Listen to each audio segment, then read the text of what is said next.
क्या आप जानते हैं ऑन एन एवरेज एक इंसान हर रोज लगभग 35,000 से भी ज्यादा डिसीजन का सामना करता है, जिससे आपकी लाइफ में मुसीबतों को जन्म देने के भी कई सारे अवसर पैदा हो जाते हैं। लेकिन बात यह है कि चाहे आपके रास्ते में कितनी भी दिक्कतें क्यों ना आए, अगर आप सफल होना चाहते हैं तो आपको अपनी इन दिक्कतों और मुसीबतों से जमकर लड़ना होगा। देखो, उन मुसीबतों से थककर हार मान लेना तो बहुत आसान है जो ये जिंदगी हमें हर रोज देती है। ऐसा तो आज के टाइम पर 99% लोग कर ही रहे हैं, लेकिन इनमें से बाकी के 1% लोग वो हैं जो खुद को उन सभी से ऊपर उठाना जानते हैं। अगर आप भी खुद को उन 1% के लोगों की कैटेगरी में शामिल करना चाहते हो तो आपको सिर्फ और सिर्फ लड़ना होगा। आपको लड़ना होगा हर उस मुसीबत से जो आपके हर वक्त आड़े आने की कोशिश करती है, चाहे वो आपके काम पर एक मुश्किल प्रोजेक्ट हो, कोई आपका पर्सनल फेलियर हो, या फिर कोरोना जैसा कोई ग्लोबल क्राइसिस ही क्यों ना हो। अपने आगे आने वाली दिक्कतों को दूर करने की क्षमता इस सफल लोगों को हर किसी से अलग बनाती है। रिलायंस इंडस्ट्रीज के फाउंडर धीरू भाई अंबानी, जो कि भारत के सबसे सक्सेसफुल एंटरप्रेन्योर्स में से एक हैं, जिन्होंने अपने करियर की शुरुआत अदन के अंदर एक कंपनी में क्लर्क के तौर पर शुरू की थी। लेकिन जब वे साल 1958 में भारत वापस लौटे तब उन्हें अपनी लाइफ में कई फाइनेंशियल प्रॉब्लम का सामना करना पड़ा।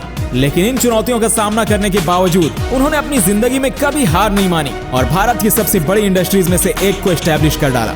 इस दौरान भी उन्हें कई मुसीबतें देखने को मिली, लेकिन रिलायंस में इन्वेस्टर्स का विश्वास बिल्कुल चेंज नहीं हुआ। यही वजह है कि ये कंपनी आज तक करोड़ों लोगों के विश्वास को बनाए रखे हुए है और हर रोज खूब तरक्की कर रही है। अगर धीरू भाई उस वक्त पर ही उन मुसीबतों की वजह से हार मान लेते तो कभी भी ये कंपनी हम सभी के बीच इतनी पॉपुलैरिटी हासिल कर ही नहीं पाती। वही बॉलीवुड के महानायक कहे जाने वाले अमिताभ बच्चन, इनको भी अपनी जिंदगी में कई फेलियर्स और मुसीबतों का सामना करना पड़ा, लेकिन वे भी उनमें से हैं जो कभी हार नहीं मानते। उन्होंने अपने टारगेट को हासिल करने के लिए कड़ी से कड़ी मेहनत की। ऐसा एक फेलियर उन्हें तब फेस करना पड़ा जब उन्होंने ऑल इंडिया रेडियो कोलकाता में अपनी किस्मत आजमाई, लेकिन उन्हें उनकी आवाज की वजह से रिजेक्ट ही कर दिया गया।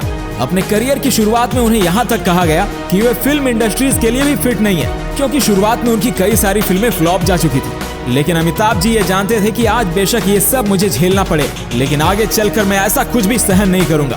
फिर क्या था, इन सब चुनौतियों का सामना करने के बावजूद वे डटे रहे और आज यही अमिताभ बच्चन इंडियन सिनेमा के सबसे आइकॉनिक एक्टर्स में से एक बन गए और दुनिया भर में मौजूद लाखों करोड़ों लोगों के लिए एक इंस्पिरेशन का काम भी करते हैं। देखिए, शुरुआत में लोग बेशक आपको जो मर्जी कहते रहें कि आप सही नहीं है, आप नहीं कर पाएंगे या कोई काम आपके लिए बना ही नहीं है। आपको बस अपनी मेहनत और अपने ऊपर विश्वास बनाए रखना है। इन लोगों के कहने में आने से खुद को बचाकर आप उनकी बोलती कैसे बंद कर सकते हैं, इस पर फोकस रखो।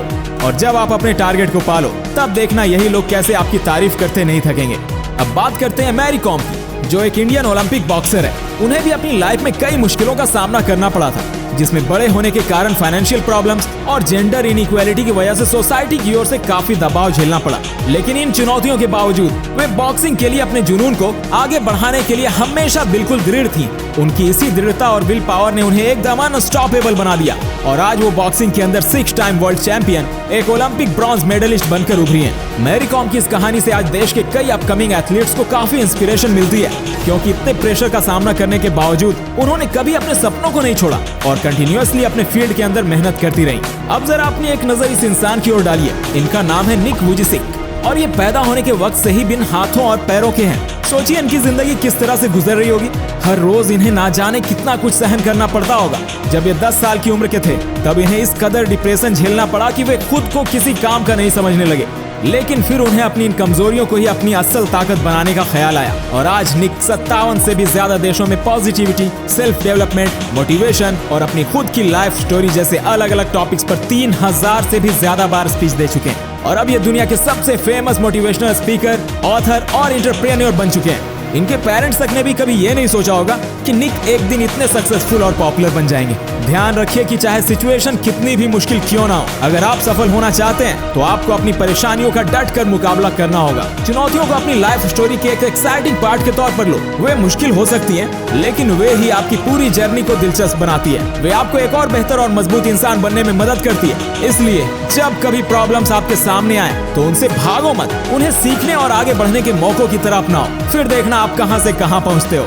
वीडियो पसंद आए हो तो अभी इसे लाइक करके इस चैनल को सब्सक्राइब भी कर देना। बाकी अब हम मिलते हैं आपसे जल्द ही इसी तरह की किसी और वीडियो के साथ। तब तक के लिए जय हिंद, जय भारत।